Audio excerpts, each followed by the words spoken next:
देखिए, अभी तक हम लोगों ने डिविजिबिलिटी रूल्स पढ़े, साथ ही साथ हमने उनके प्रूफ्स को भी देखा।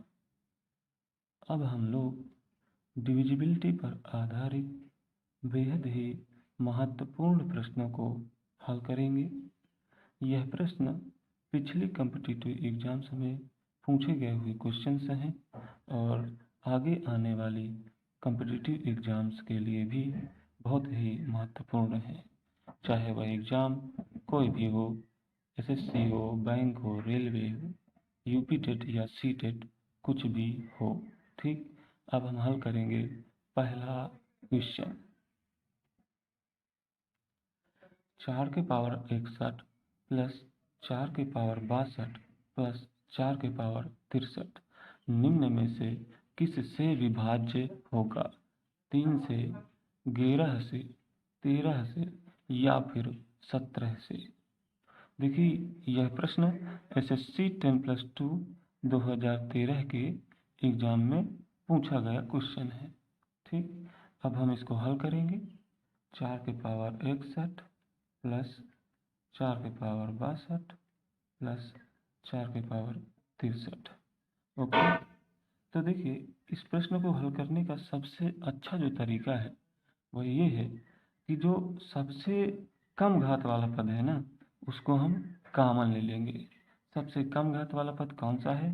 देखिए, इसमें 61 की घात है, इसमें 62, इसमें 63, तो 61 की घात वाला पद हम कॉमन ले लेंगे। ठीक, इसको कॉमन में लेने के बाद यहाँ पर बचेगा 1। यहाँ पे चूंकि 62 में से 61 4 हमने निकाले तो 1 4 बचेगा।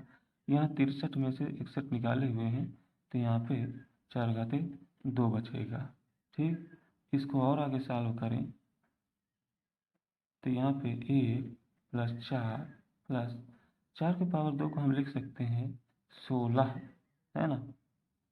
4 के पावर 61। अब इसको हम ऐड कर लें तो 16 4 20, 20 1 21, है ना। तो कुल मिला के बात ये हुई कि हमने इस पूरे पद को हमने इतने पद में ट्रांसफर कर लिया। इस पद का मान ये होगा, है ना। अब एक बार गौर से देखिए, यहाँ पर है 21। 21 को क्या मैं 3 गुणे 7 लिख सकता हूँ? बिल्कुल लिख सकता हूँ, 3 सत्ते 21 होता है। ठीक, तो क्या मैं इस पूरी राशि को 4 के पावर 61 गुणे 21 को क्या लिख सकता हूँ? 21 को मैं 3 गुणे 7 यहाँ पे लिख सकता हूँ, बिल्कुल लिख सकता, है ना। तो कुल मिला के मैंने इस पूरी राशि को इस प्रकार से ट्रांसफर कर लिया। अब गौर से देखिए कि इस पूरे राशि में 3 का मल्टीप्लिकेशन है। अब चूंकि 3 का मल्टीप्लिकेशन है तो यह पूरी राशि 3 से तो विभाज्य होगी ही ना, बिल्कुल होगी। तो देखिए, साफ साफ दिख रहा है यहाँ पे पहले ऑप्शन में कि यहाँ पे जो ऑप्शन में दिया गया है कि क्या यह 3 से विभाज्य होगी। हाँ, यह 3 से बिल्कुल विभाज्य होगी क्योंकि यहाँ पर इस पद में 3 का मल्टीप्लिकेशन है। ओके, तो और यहाँ पे अगर ऑप्शन में 7 दिया होता तो वो भी सही होता क्योंकि 7 से भी विभाज्य होगी, यहाँ पे 7 भी आ रहा है। ठीक है, तो इस तरह से इस क्वेश्चन को हम कर सकते हैं। अब हम देखेंगे अगला क्वेश्चन।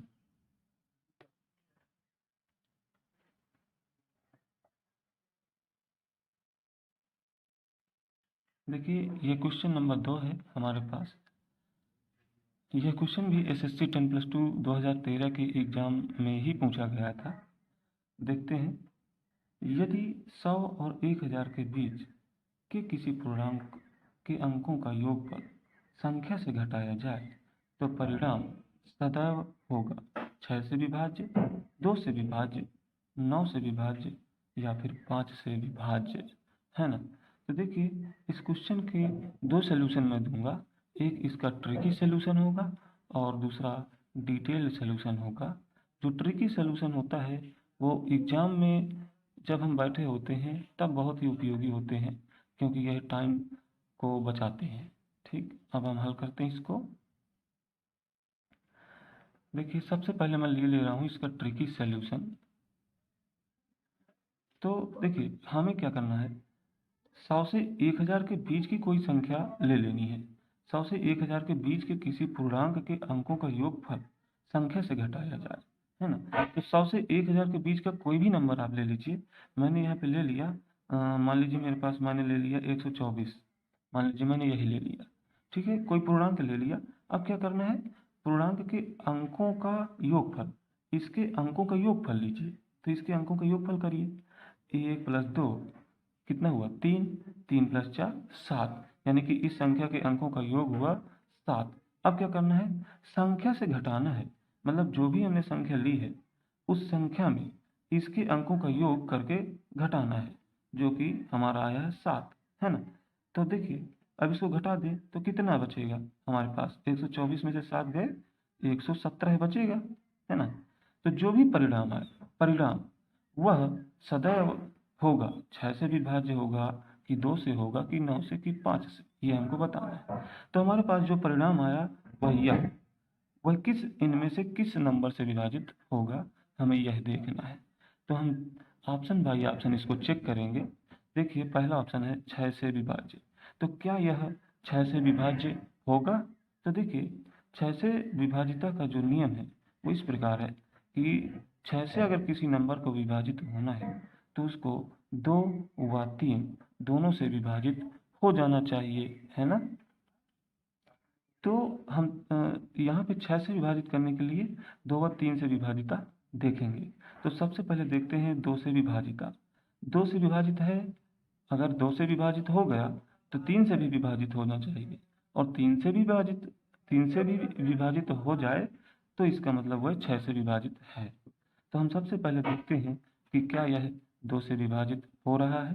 तो देखिए हम जानते हैं कि 2 से विभाजित होने के लिए संख्या के इकाई स्थान पर 0, 2, 4, 6 या 8 में से कोई नंबर होना चाहिए, तभी हमारी पूरी की पूरी संख्या 2 से विभाजित होगी। लेकिन हम यहाँ देख कह रहे हैं कि यहाँ पर ना तो 0 है, ना ही 2 है, ना ही 4 है, ना ही 6 है, और ना ही 8 है। इसका मतलब यह संख्या 2 से विभाजित नहीं होगी।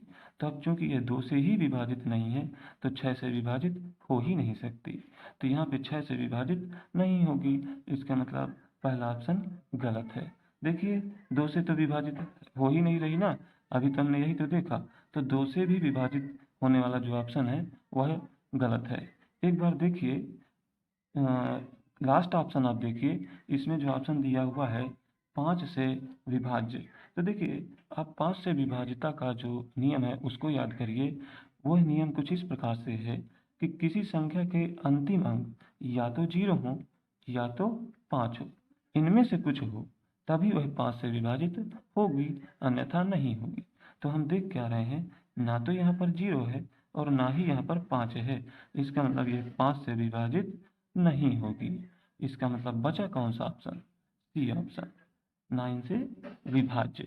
और हम 9 से विभाजिता का रूल लगाकर भी यह चेक कर सकते हैं। देखिए 9 से विभाजिता का जो रूल है वो यह कहता है कि अगर किसी संख्या को 9 से डिवाइड करना है तो हम क्या करें कि उस संख्या के अंकों का योगफल ले लें। योगफल यदि 9 से डिवाइड है तो वह पूरी संख्या भी 9 से डिवाइड हो जाएगी। तो हम देखते हैं संख्या के योगफल करिए अंकों का, 1 + 1 2, 2 + 7 9। तो संख्या के अंकों का योगफल आया 9। अब 9 को 9 से डिवाइड करिए, हाँ 9 तो 9 से डिवाइड हो जाता है, इसका मतलब यह नंबर भी 9 से डिवाइड हो जाएगा। इस प्रकार से यहाँ हमारा जो आंसर बन रहा है वह बन रहा है ऑप्शन नंबर सी। अब हम इसका डिटेल्ड सोल्यूशन भी देख रहे हैं। ठीक, मान लीजिए देखिए 100 से 1000 के बीच का कोई नंबर जो होगा वह 3 अंकों का होगा, है ना। तो मैं मान लीजिए कि कोई नंबर हमने ले लिया 3 अंकों का ABC। तो इसको अगर मैं थोड़ा प्रसारित रूप में लिखूं तो मैं इस प्रकार से लिखूंगा A × 100 plus B × 10 plus C। जैसे कोई भी नंबर है, मान लीजिए 124 ही हमने यहाँ पे लिया था, तो 124 को क्या मैं ऐसे नहीं लिख सकता, यहाँ पर 1 का स्थानीय मान आया 100 प्लस यहाँ पे 2 का स्थानीय मान आया 20 प्लस इकाई अंक। तो अब जोड़िए 100 + 20 120, 120 + 4 124। इसी प्रकार से यहाँ पे लिखा गया है, यहाँ पे ए का स्थानीय मान 100 से गुणा करके, बी का स्थानीय मान 10 से गुणा करके, और यहाँ पर सी। इसी प्रकार यहाँ पे लिखा गया था ए का स्थानीय मान 1 से 100 से गुणा करके, 2 का 10 से गुणा करके, और प्लस इकाई अंक। तो देखिए अब हम इसको आगे प्रोसेस करेंगे। तो कोई नंबर लेना है हमको, प्रश्नानुसार हम करना क्या है, हमको नंबर लेना है। उस नंबर में से उस नंबर के अंकों का योग घटाना है। तो देखिए ये नंबर हमने लिया, ABC को मैं इतना लिख सकता हूँ, तो ABC को मैं इतना यहाँ पे लिख लिया है ना। तो ये हमारी संख्या हो गई ABC। अब इसमें से करना क्या है, घटाना है इसके अंकों का योग, जो हमारे प्रश्न में कहा गया है। तो घटाइए, अंकों का योग घटाइए, A + B + C, है ना। अब इसको आगे हल करते हैं, A × 100 + B × 10 + C। माइनस का A आएगा बाहर, यहाँ पे बाहर माइनस का B आएगा, यहाँ पे बाहर माइनस का C आएगा। तो प्लस का C माइनस का C तो कट जाएगा, और आगे करेंगे तो देखिए 100A है, यहाँ पे -A है, तो 100A में से -1 चला गया तो 99A यहाँ पे बचेगा। और इस वाले टर्म को देखें तो यहाँ 10 भी है, और 10 में से 1 भी चला गया तो 9 भी बचेगा। तो कुल मिला के हमारे पास जो निकल के आया वो आया ये। अब हम देखते हैं, देखिए अब हम ये वाला पद देखते हैं। यहाँ पे 99 का मल्टीप्लिकेशन है, और 99 को मैं लिख सकता हूँ 9 × 11। कहने का मतलब कि इस पद में 9 इन्वॉल्व है। तो चूंकि इस पद में 9 इन्वॉल्व है, तो यह वाला पद तो 9 से डिवाइड हो ही जाएगा। अब ये वाला पद देखें, इसमें तो पहले से ही दिख रहा है कि यहाँ 9 का मल्टीप्लिकेशन है, तो यह वाला पद भी 9 से डिवाइड हो जाएगा। अब चूंकि ये वाला पद भी 9 से डिवाइड है, यह वाला पद भी 9 से डिवाइड है, तो हमारा यह पूरा पद भी 9 से डिवाइड होगा। तो इस प्रकार से हमारा यह जो प्रश्न है उसके हिसाब से हम ये देख पा रहे हैं कि यह 9 से ही डिवाइड आ रहा है। इसका मतलब हमारा जो ऑप्शन होगा यहाँ पे C नंबर करेक्ट ऑप्शन होगा। तो ये दोनों क्वेश्चन आपको समझ में आए होंगे। अगले क्वेश्चन अगले वीडियो में समझाए जाएंगे। थैंक्स।